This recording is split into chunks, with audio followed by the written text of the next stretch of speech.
मृत्यु एक ऐसा शाश्वत सत्य है जिसे कोई झुठला नहीं सकता। ऐसे ही आपके मन में मृत्यु से संबंधित अनेकों प्रश्न घूमते होंगे जिन्हें आप जानना चाहते हैं। इसी तरह एक प्रश्न यह भी है कि अगर गर्भ में ही किसी शिशु की मृत्यु हो जाती है तो इसका क्या अर्थ है और उस समय क्या क्या क्रियाएं किस किस प्रकार करनी चाहिए। इसी विषय पर भगवान विष्णु और गरुड़ के बीच हुई वार्ता को आज हम आपको दर्शाएंगे। कृपया वीडियो को अंत तक देखें और धर्मार्थ चैनल को सब्सक्राइब अवश्य करें। विलंब न करते हुए आरंभ करते हैं।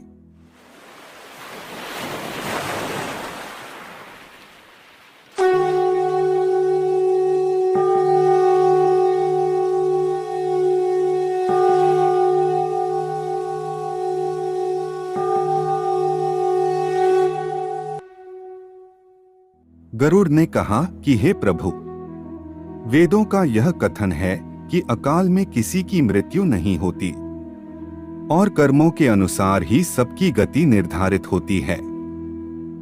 तो मुझे यह बताने का कष्ट करें कि जब किसी स्त्री के गर्भ में कोई जीव पल रहा होता है तो अचानक से उसे मृत्यु क्यों घेर लेती है और उसका क्या दोष होता है। कृपया करके आप मुझे बताइए। फिर भगवान विष्णु ने कहा कि हे महाज्ञानी गरुड़, तुम्हें साधुवाद है। तुम मेरे प्रिय भक्त हो, अतः प्राणी की मृत्यु से संबंधित गोपनीय बात को सुनो।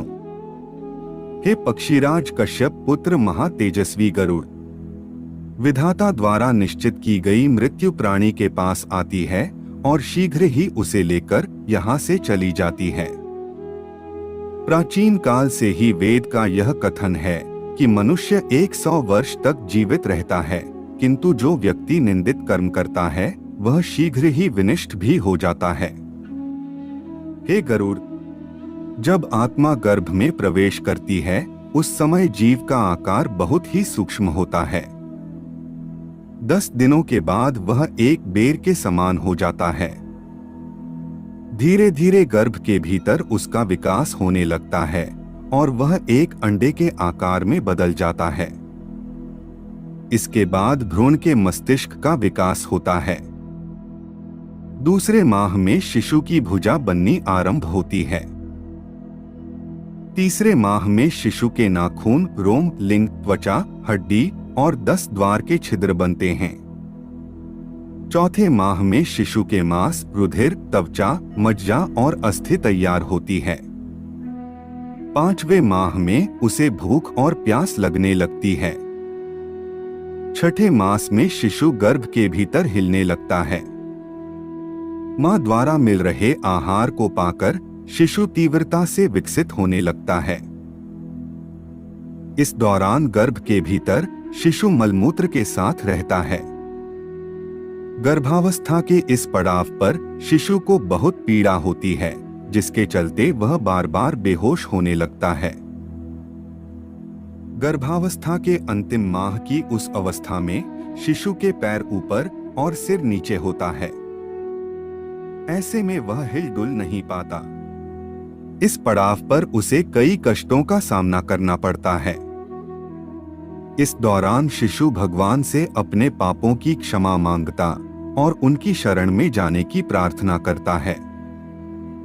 वहीं जैसे ही उसका जन्म होता है और वह मृत्युलोक की वायु को छूता है, उस क्षण शिशु दोबारा सब कुछ भूलकर इस माया चक्र में फंस जाता है।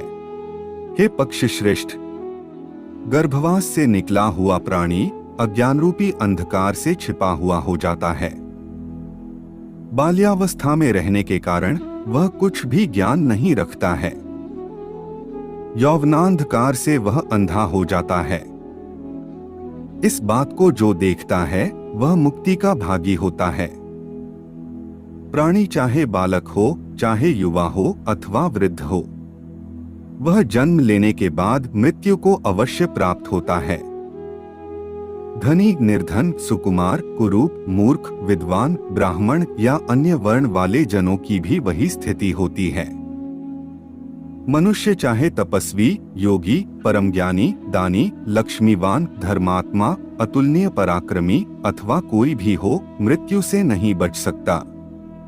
बिना मनुष्य देह को प्राप्त किए सुख दुख का अनुभव नहीं किया जा सकता है।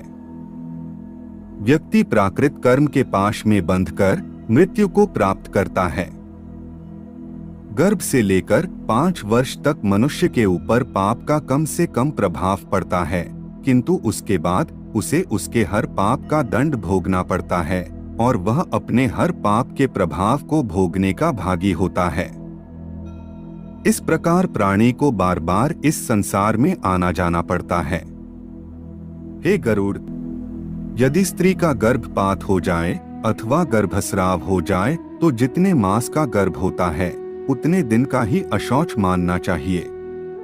आत्मकल्याण की इच्छा रखने वाले व्यक्ति को उसके लिए कुछ भी करने की आवश्यकता नहीं है। यदि जन्म से लेकर मुंडन संस्कार के बीच बालक की मृत्यु हो जाती है तो उसके लिए उसके बराबर आयु के बालकों को दूध का भोजन देना चाहिए। यदि मुंडन संस्कार होने के बाद 5 वर्ष तक बालक की मृत्यु होती है तो शरीरदाह का विधान है, उसके लिए दूध देना चाहिए और बालकों को भोजन भी कराना चाहिए। 5 वर्ष से अधिक आयु वाले बालक की मृत्यु होने पर और्ध्व दैहिक क्रियाओं को संपन्न करना चाहिए। ऐसे मृत बालक के कल्याण के लिए जलपूर्ण कुंभ तथा खीर का दान करना चाहिए। हे पक्षींद्र, जन्म लेने वाले की मृत्यु और मृत्यु को प्राप्त हुए प्राणी का जन्म निश्चित है, अतः पुनः शरीर का जन्म न हो, इसके लिए मृत व्यक्ति को जीवन काल में जो कुछ अच्छा लगता था उसी का दान करना चाहिए। ऐसा न करने पर उस प्राणी का जन्म निर्धन कुल में होता है। वह कम आयु और निर्धन होकर प्रेम तथा भक्ति से दूर रहता है, उसे पुनर्जन्म प्राप्त होता है। अतः मृत शिशु के लिए दान करना अति आवश्यक है। ऐसा होने पर ब्राह्मण बालकों को कुछ मीठा भोजन अवश्य कराना चाहिए। पुराणों में इससे संबंधित जिस गाथा का गान हुआ है सब प्रकार से वह सत्य प्रतीत होती है। पुराणों में बताया गया है कि भोज्य वस्तु एवं भोजन शक्ति, रति शक्ति और दान शक्ति ये तीनों एक साथ होना बड़ा ही दुर्लभ है। दान देने से प्राणी को भोगों की प्राप्ति होती है, तीर्थ सेवन से सुख मिलता है और सुभाषण करता हुआ जो मरता है वह विद्वान धर्मवेत्ताओं में श्रेष्ठ है। दान न देने पर प्राणी दरिद्र होता है, दरिद्र होने पर पाप करता है, पाप के प्रभाव से नरक में जाता है, तदंतर बार बार वह दरिद्र एवं पापी बनकर इस संसार में फंस कर रह जाता है। इसलिए दान करना अति आवश्यक है। हमारी यह वीडियो यहीं समाप्त होती है। अगर आपको यह प्रस्तुति अच्छी लगी हो तो लाइक करें, कमेंट करें और चैनल को सब्सक्राइब जरूर करें। मिलते हैं एक और ज्ञानवर्धक वीडियो के साथ। तब तक के लिए जय जय श्री राम।